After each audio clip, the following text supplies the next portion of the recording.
berdoa terlebih dahulu. Mari lipat tangannya, tutup matanya, dan sama-sama berdoa. Lord Jesus, thank you for your blessing to us. Now we are going to study. Please help us to understand the lessons. In the name of Jesus Christ, we pray. Amen. Nah, kita akan lanjutkan lagi pembelajaran kita hari ini ya. Masih di tema 2, yaitu subtema ketiga ya. Yang ini kita ambil dulu yang buku LKS. Sekarang kita masuk pada pembelajaran kelima dan keenam dan evaluasi ya. Jangan lupa. Oke, sekarang kalian bisa buka buku kalian pada halaman 64 ya. Kita mulai dari pembelajaran kelima. Di situ ada gambar anak-anak sedang main bulu tangkis ya. Itu adalah salah satu dari bentuk olahraga ya. Jadi mereka itu melakukan gerakan apa saja? Melakukan gerakan lokomotor dan non lokomotor. Masih ingat ya? Gerak lokomotor itu yaitu yang melakukan atau gerakan yang berpindah tempat. Tapi kalau non lokomotor melakukan gerakan tapi tidak berpindah tempat. Nah, sekarang fokusnya yaitu gerakan non lokomotor. Gerak non lokomotor adalah gerakan yang tidak disertai dengan perpindahan tempat seperti yang disebutkan tadi ya. Artinya bagian tubuh tertentu melakukan gerakan tetapi posisi tubuh tetap berada di tempatnya. Seperti misalnya mengayun tangan ya, tetap di tempat kan, atau menekuk kaki ya, tetap berada di tempatnya ya, tidak melakukan perpindahan ya, seperti itu. Nah, berikut adalah contoh gerak non lokomotor dalam bulu tangkis. Perhatikan di halaman 64 itu. Yang pertama, kalau dalam permainan bulu tangkis, menggelengkan kepala untuk melihat posisi jatuhnya kok atau bola ya. Bolanya itu sering kita bilang itu bola. Jadi misalnya kita mau main bulu tangkis kan, kita mau lirik-lirik kan, lirik-lirik bolanya mau jatuh kemana atau melambung kemana ya. Tidak berpindah tempat, tapi kita bisa melakukan gerakan tapi tidak berpindah tempat, seperti itu ya.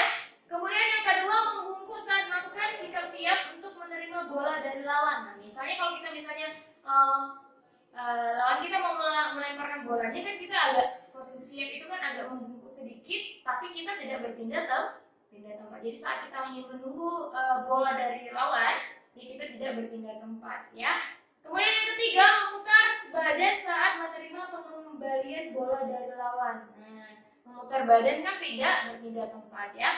Sekarang tugasnya adalah perhatikan tulisan yang bercetak tebal ya. Biasanya yang tidak Miss kasih tugas ini, kali ini Miss jadikan tugas, carilah contoh gerak non lokomotor akan tidak berpindah tempat pada olahraga sepak bola, bola basket, dan bola voli. Jadi gerakan lokomotor atau gerakan yang tidak berpindah tempat itu pada olahraga sepak bola itu apa saja, kemudian bola basket apa saja, dan bola voli apa saja ya. Oke, Miss bantu mungkin untuk sepak bola bagaimana kalau gerakan menekuk lutut ya. Jadi saat bermain sepak bola itu kan ada gerakan menekuk lutut, kemudian memutar sendi tangan atau kaki ya.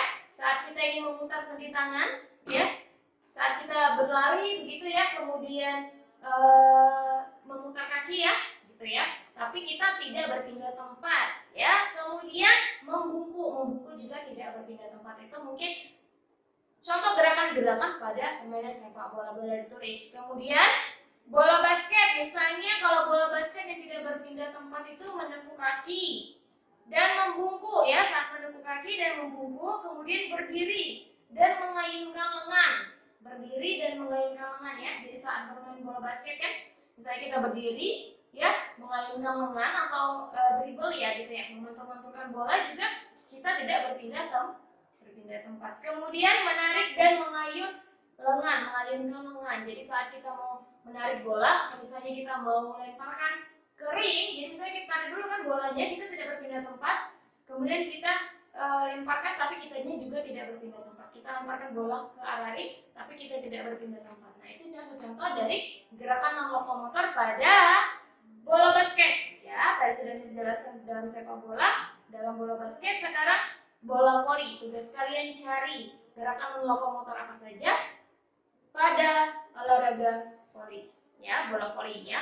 Ini untuk tugasnya ini, nanti kalian tulis di kertas lembar. Karena mengapa di kertas lembar? Karena tidak ada lembar atau space atau tempat tempat untuk menulis jawabannya ya, tidak ada kan itu kan? Ya, jadi perlu kertas. Tulis di kertas lembar baru di necis seperti biasa. Oke, paham ya? Itu untuk halaman 64 tugasnya. Kemudian coba langsung ke halaman 67 ya, dari 64 sekarang 67. Perhatikan di halaman 67 itu ada yang paling bawah aja langsung. Survei karakter. Seperti biasa, pilih salah satu mana jawaban yang paling tepat ya. Kemudian di bagian bawahnya ada soal quotes lagi ya. Sikap menjaga keseimbangan hak dan kewajiban adalah pengawalan sila Pancasila yang kelima ya, kelima Pancasila. Tulislah satu hak dan satu kewajibanmu di rumah. Tulislah satu hakmu dan satu kewajibanmu di rumah. Boleh ditulis di kertas lembar, nggak apa-apa. Nanti sampai pada jawabannya digunting aja baru ditempel. Ya.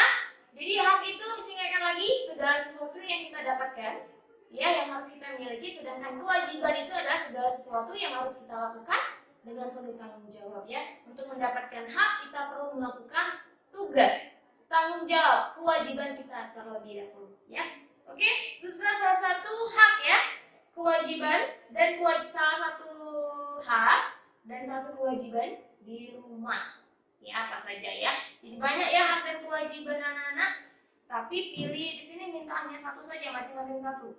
Baru ditulis di kertas lembar, baru di necis. Oke. Sekarang kita lanjutkan ke pembelajaran ke-6 di halaman 64. Ya, di halaman 64 itu ada gambar satu keluarga, ada ayah, ada ibu, ada kakak dan ada dedeknya ya, ada anak-anaknya ya.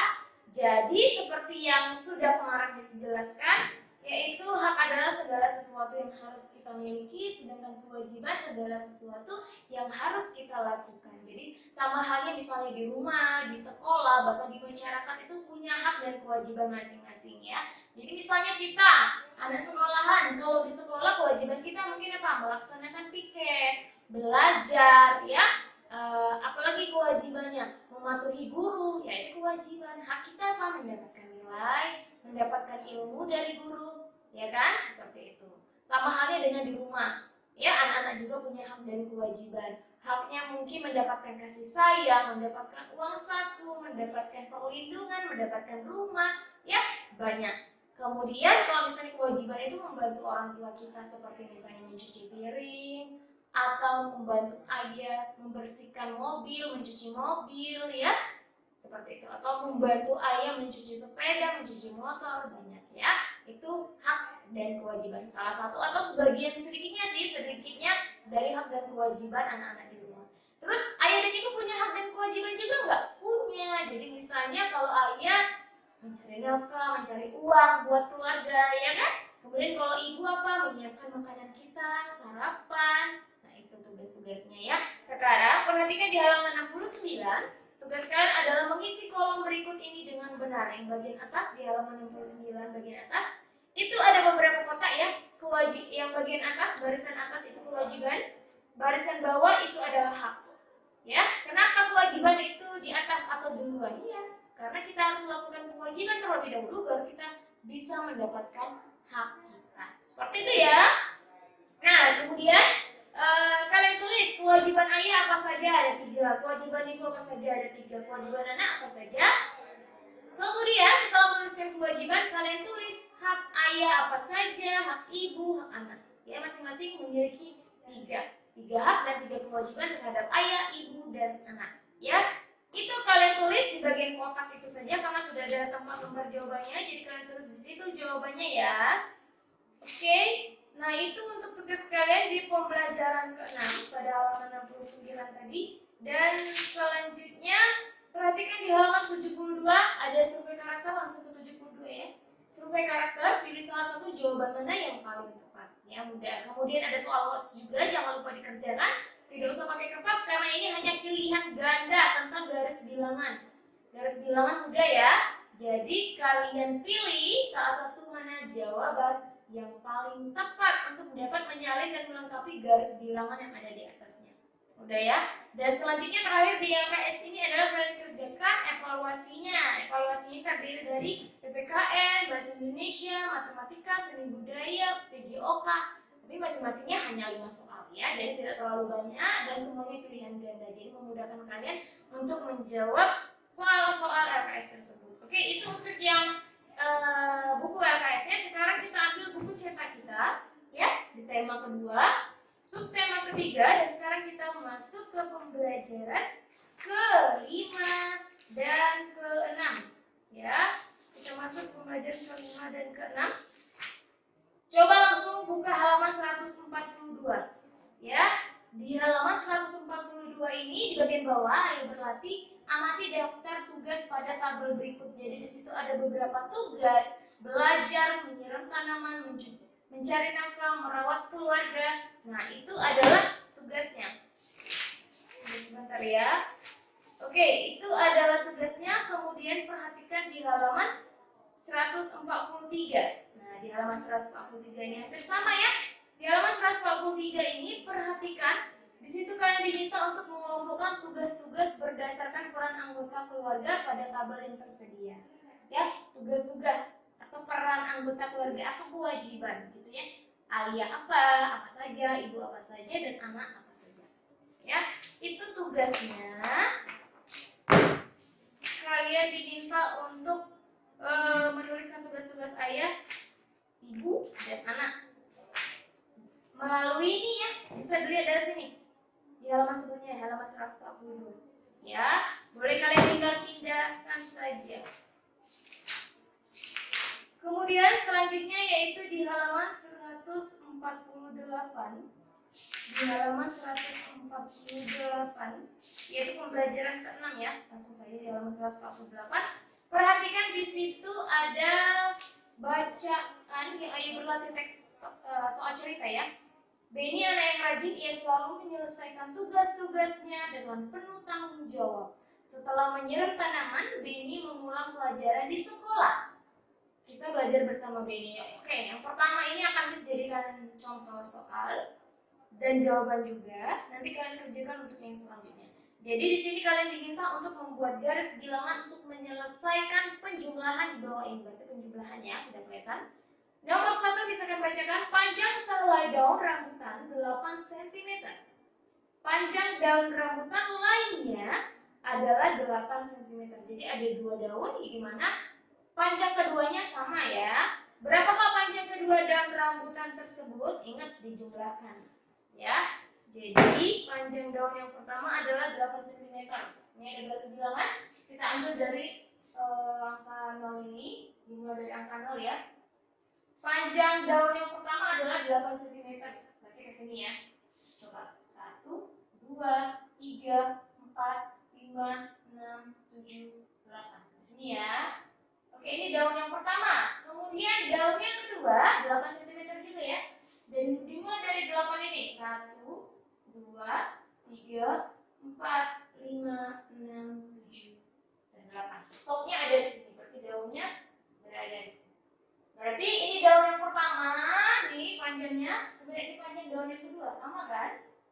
Nah, sekarang coba kita buat bentuk penjumlahannya. Kalau kita buat bentuk penjumlahannya 8 ditambah 8 sama dengan 16. Sama ya, stopnya di sini kan di 16 ya. Nah, ini adalah jawaban nomor 1 dan sebagai jawaban juga dan sebagai contoh ya. Oke, itu nomor 1 dan contoh. Kemudian nomor 2, 3, 4, dan 5 kalian tulis, itu sudah ada garis bilangannya ya. Jadi anak-anak hanya menuliskan angka, jangan lupa tulis angkanya. Kemudian tarik garis putus-putusnya, stopnya di mana. Dan boleh ditambahkan juga dengan bentuk penjumlahannya seperti ini. Oke, paham ya? Itu untuk pembelajaran yang ke-6 ya. Jadi yang ke-5 tadi adalah memindahkan saja sih sebenarnya, memindahkan di halaman 143 tadi, memindahkan tugas-tugas ayah, ibu, dan anak dari halaman 142. Kemudian membuat garis bilangan, hanya menuliskan angka-angkanya dan garis putus-putusnya stop di mana dan bentuk penjumlahannya seperti ini saja. Jadi ada 2 tugas ya di buku cetak. Jadi tidak terlalu banyak. Oke, sampai situ pembelajaran kita hari ini. Kalau masih ada yang belum paham, boleh tanyakan ke Miss. Kita akhiri dengan berdoa. Mari lipat tangannya, tutup matanya, dan sama-sama berdoa. Lord Jesus, thank you for your blessing to our activities today. Now we are going to finish our study. Please help us to remember our lessons. In the name of Jesus Christ we pray. Amen. Selamat siang dan selamat mengerjakan.